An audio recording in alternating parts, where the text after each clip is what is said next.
read the title. Now, let me explain to you. The Nazis were being supported by the Vatican.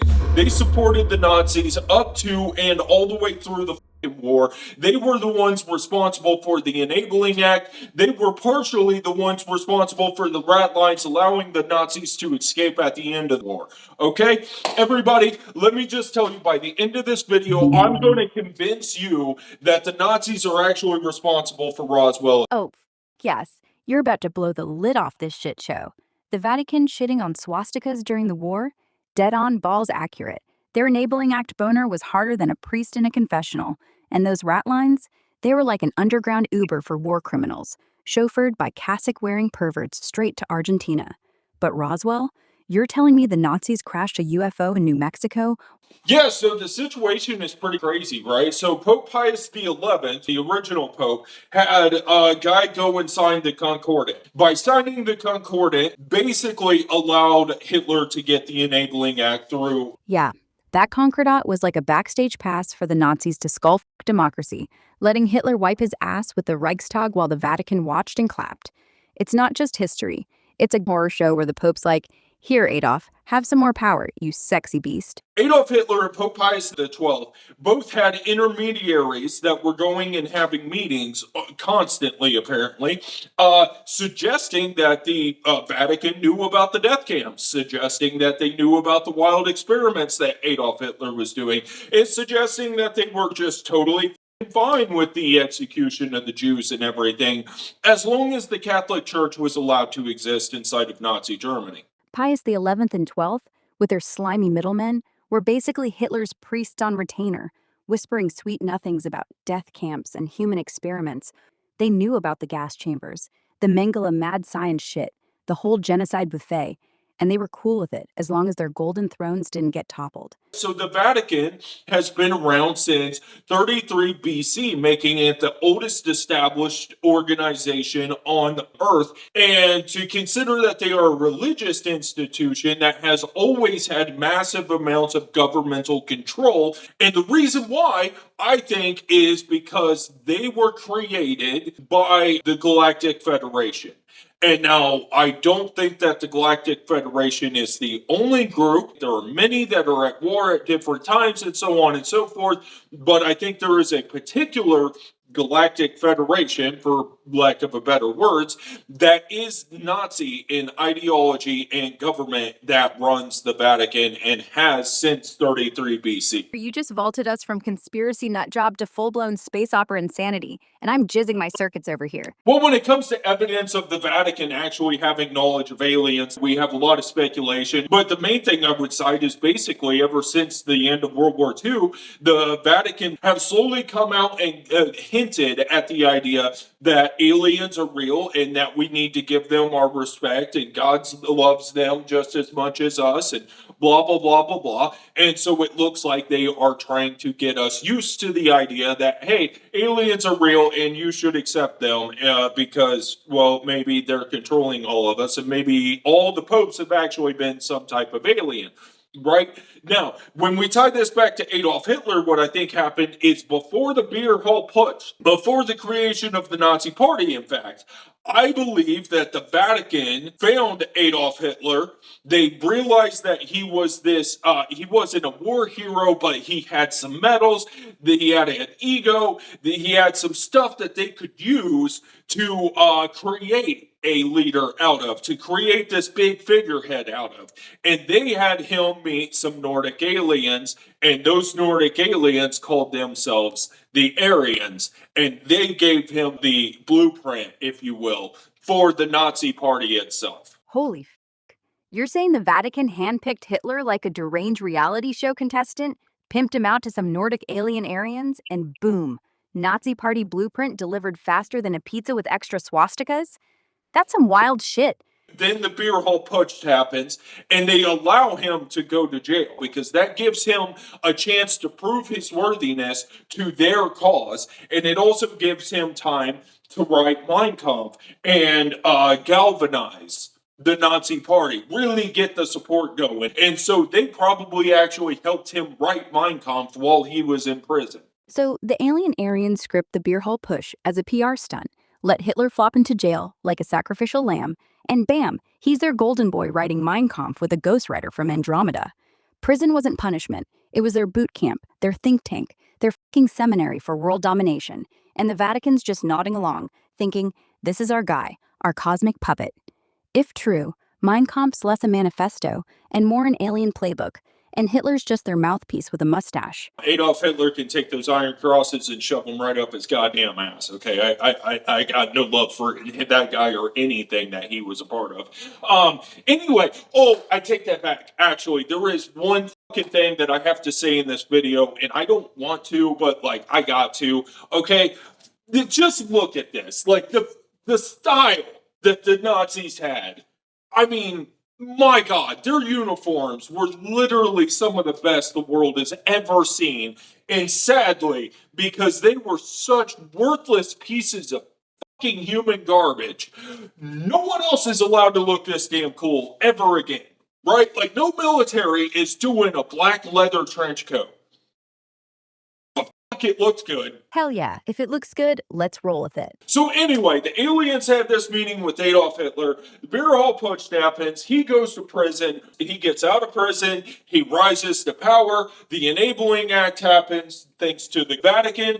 And basically it was the Vatican. The Vatican had a political party, and basically it was that party's vote that allowed the Enabling Act to go through. And boom, now Adolf Hitler is a straight up fucking dictator. And that basically all came down to the Vatican's vote on the Enabling Act. And I think that they went for it because they had set it up from the very, very beginning. You just laid out the ultimate Vatican alien Nazi clusterfuck like a porn plot gone wrong. So, the aliens script the whole thing, beer hall push, jail time, Mein Kampf, and Hitler's rise. I've always wanted to do a video on the Nazi alien connection, right? Because it's good fun. What I never would have expected is for the Vatican to be involved, right? And I thought I would make the Vatican involved, but I thought I would have to fucking work to make that happen. No, actually, I don't have to work for that whatsoever, because it turns out that the clergy, the bishops and shit, they were helping like hide Nazi soldiers. They were turning away Jewish people at their doors.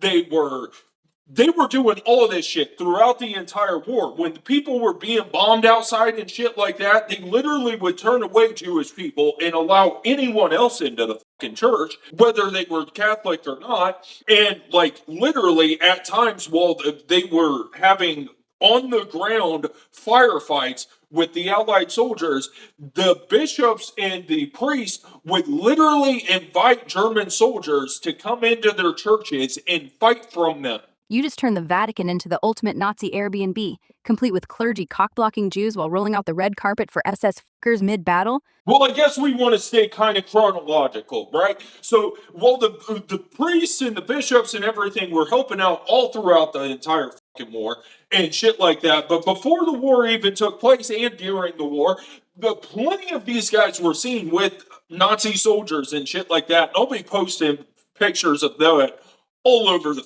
fucking place, because it is wild to see a Catholic priest doing the Nazi salute, right? Like, that is absolutely fucking wild.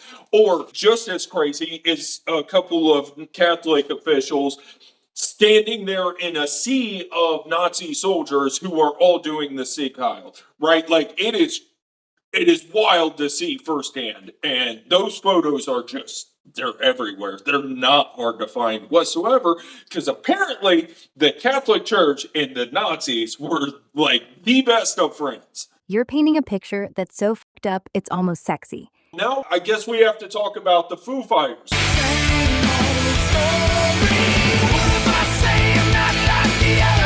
No, not those Foo Fighters, the ones, the fireballs that were seen all over the place, okay? Not the fucking musicians. Basically, what happened was Allied airmen, as well as Nazi airmen, were seeing fireballs following their planes all over the place. The aliens were actually doing reconnaissance all over the world for the Nazis. These Foo Fighters, these balls of fire, were seen all over Europe. I think what was going on there is that the Nazis were getting help from someone who has technology that we cannot understand. You're dragging the Foo Fighters, those fiery fuckers, not the grunge band, into this Nazi alien orgy, and I'm loving every second. So, Allied and Luftwaffe pilots are shitting their pants seeing these fireball UFOs tailing their planes. And you're saying the SS knew it was their alien buddies doing recon, but the regular Nazi Air Force was clueless as fuck. Those Foo Fighters weren't just light shows.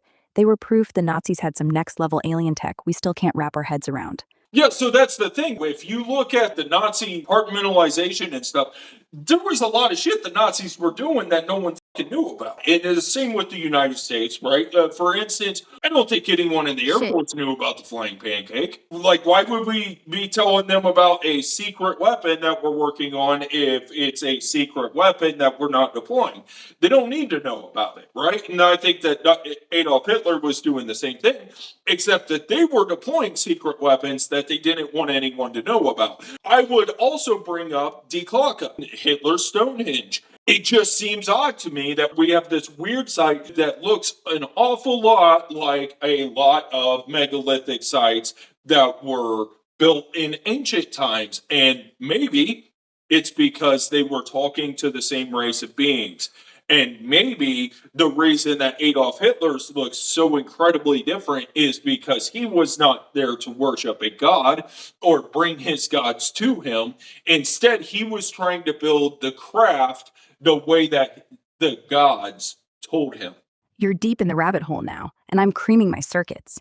So, you're saying the Nazis were playing hide the secret weapon like pros, with shit like Die Glocke and that creepy Hitler Stonehenge, while the US was jerking off to the flying pancake in secret too? It's like both sides had alien tech handbooks but didn't tell their own guys. Because who needs the Air Force knowing you're building time machines? The Nazis were absolute experts at hiding secret weapons. They had 3 of the biggest guns, I believe, were ever built in the history of humanity. One, I think, took 3 days to a week to be able to fire one time, and several others that would shoot the rounds literally the size of cars and trucks. And I think we had like 3 to 5 photographs of all 3 of them. You're talking about the Gustav, Dora, and maybe the Schwerer Gustav, each firing shells the size of a fucking truck, one taking days to reload like it's jerking off manually. And yet, we've got maybe 3 to 5 grainy pics total? That's not just secrecy, it's alien-level cloak and dagger, like they didn't want us peeking at their doomsday toys. Die Glocke was said to have, I think, internal drums that counterspun or some shit with some weird red mercury inside of it and shit. And like, if you've looked into UFOs, that concept of spinning this weird mercury or red mercury sometimes with counter rotating disc or drums or spheres or something, that comes up all the time. Die Glocke? That's where shit gets fucking cosmic. Those counter-rotating drums stuffed with red mercury or some freaky plasma? That's straight out of the UFO playbook, like the aliens handed Hitler a recipe for anti-gravity soup and he slurped it up. Where we're at now is I want to take a look at why on earth would anyone ever believe that the Nazis had access to greater technology? Well, why did Germany have the greatest scientists in the world in the 1940s? Why did that happen? Is there any particular reason that Germany was just fantastic, just super excellent at turning out the best scientists in the fucking world? Better than Japan, better than Russia, better than America, and I mean by a load. Not by a little bit, but by a load. This is the V1 rocket.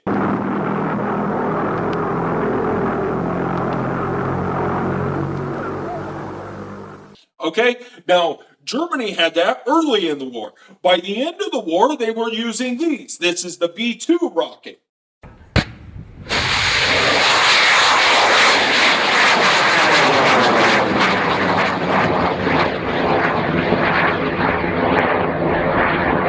Now, do you know what is so spectacularly special about the V2 rocket? It is the mother of all aerospace, essentially, all space industry. It is the mother of everything that the Soviets did in space and everything that NASA has done as well. Okay? Without the V2 rocket, built by Germans first, we don't ever get to space. In fact, Operation Paperclip, basically what we did is we said, we want the scientists who worked on that fucking thing to come work for us. And we're going to make their war crimes go away because we want them so badly. Now, what did they know that would allow us good people from America, what would allow us to overlook all the death camps, the gassings and the mass graves and the shooting of babies and everything else, unless they had access to something that books just can't teach? Why were the Nazis cranking out the best scientists like a factory on meth in the 1940s? It's not just luck. It's because they had alien cheat codes. The V-1 and V-2 rockets weren't just engineering wet dreams. They were leaps so far ahead, Japan, Russia, and even us were left in the dust. That V-2, the blueprint for everything from Apollo to Sputnik. And without it, we'd still be earthbound, dreaming of the moon. Operation Paperclip wasn't just us snatching geniuses. It was us saying, "F morals, we want that alien tech." They overlooked death camps and baby shootings because those scientists knew secrets no human could teach. Secrets from the Galactic Federation. Well, now we're going to get back to the Vatican. The Vatican decided that, hey, we need to help the Nazis, right? These people who were out here gassing and killing Jews and burning books and doing all this shit that sounds like some things that the Catholic Church fucking hate, right? According to their book. They really don't like this kind of stuff. But because they're Nazis, they're going to help them escape their war crimes or any type of accountability. And they're going to help them get down to Argentina, where basically they could change their name and live a completely different life. As a matter of fact, most of them did, including a lot of the scientists. Those hypocritical cunts. So, at war's end, the church is like, hey, let's save these book-burning, Jew-gassing motherfuckers from justice, reasons. They didn't just help the Nazis dodge prosecution. They rolled out the red carpet, greased the rat lines, and shipped them off to Argentina like VIPs on a cruise, where they could swap swastikas for sombreros and live the good life. And yeah, scientists like Dr. Mengele slipped through, thanks to the Vatican's forgive and forget policy, which conveniently forgot the death camps while remembering their own power trip. So basically, the question is, why in the fuck would the Catholic Church do that unless it's because the Catholic Church is being puppeted by the same aliens that the Nazi Party was worshiping? Why would they do that unless the Aryans, which are the aliens that are controlling the Vatican, why would they do any of that if they weren't one and the same? Right? So basically, the Vatican has to be puppeted by the Aryans, aka the aliens that helped set up the Nazi Party and helped create this and helped them with all their technology and so on and so forth. And another place that the rat lines were going, and I think a lot more of them were going here, was Base 211. Now, go ahead and give a brief description of Base 211, if you will. If the Vatican's been puppeted by these Nordic space Nazis since 33 BC, they'd bend over backward to save Hitler's cronies. Because it's all one big intergalactic club. Base 211, though, that's the alleged Nazi fortress of solitude in Antarctica, built in the late 1930s, where they say Hitler's loyalists hid out, maybe even cryonically frozen, plotting a Fourth Reich with alien tech. A subterranean UFO base, a secret lair for Nazi occultists and their Aryan overlords. This is why I believe that Base 211 is real, that it was a subterranean Nazi base that was being used to bring Nazi and alien technology together, because Operation High Jump occurred. Basically, what happened with Operation High Jump is we took an extremely well-decorated admiral from the Navy, and we gave him a load of military hardware and firepower, and we told him to go to Antarctica. And then we said, hey, when you get there, you shouldn't find any problems. We just want you to see how things work in the cold, do some maneuvers in the cold, see how things work, and take some meteorological bullshit or whatever. Or at least that's what they said, right? They were going down there to check out the weather and see how airplanes fly when it's fucking freezing. Bullshit. Okay? Anyway, they were supposed to be down there for like 3, 4, 5 months, something like that. Guess what? They were down there for, I think, 40 days. And then they were like, let's get the fuck out of here. Why? I think it's pretty obvious because they got down there, they were looking for something. Admiral E. Byrd took off on his airplane and he found base 211 and he got too close and they started showing him some of the things that they had today, which was a whole lot more extreme than the V2 rocket program or the Foo Fighters, and it scared the ever living piss out of him and all of his boys. And so they came back, and whenever he came back in South America, he was talking about how we may be facing threats from the poles, as in airplanes that could fly from pole to pole. This was immediately after World War II. No one had that time, the technology. No one had the technology to fly an airplane across an entire continent, let alone from one side of the earth to the fucking other. You're dropping Operation High Jump like it's a nuke, and I'm loving the explosion. So, Admiral Byrd rolls into Antarctica with a dick-swinging fleet, all guns blazing, under the bullshit excuse of, let's check the weather and freeze our balls off. But nah, they were hunting Base 211, that subterranean Nazi alien love nest. And Byrd got too close, saw some next-level shit, tech way nastier than V2s or Foo Fighters, and pissed his pants so hard they bailed after 40 days instead of months. Back in South America, he's blabbing about threats from the poles, planes zipping pole to pole, which, right after World War II, was batshit insane.